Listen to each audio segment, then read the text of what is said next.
Hi guys! Me and my mom went to Panda Tea Garden restaurant located at Dao, Bohol in Tagbilaran City.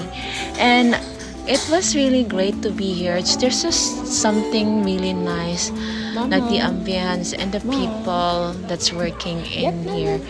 And that their food is really great as well. And super mura guys. And nung pumunta kami ni mama dito, na-shock kami kasi yung pansit gisado nila is super affordable and yet the serving is like pang family.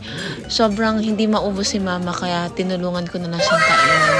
And then me, because I want to stay awake, I just ordered cappuccino coffee because I have something to do at work later, and a piece of cake which is the red velvet cake na super mura and super masarap siya at saka malaki yung servings niya.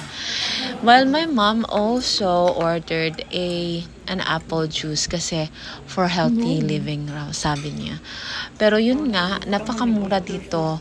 Gusto ko pa sanang umorder ng lasagna pero malaki talaga yung servings ng pansit nila guys. Kaya talagang hindi ka lugi pag kumain ka dito.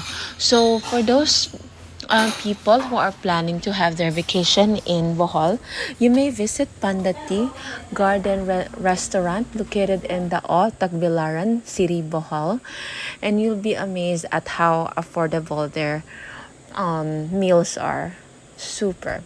So that's it guys. Thank you so much. Goodbye. And don't forget to like, subscribe, and comment to my video. Goodbye.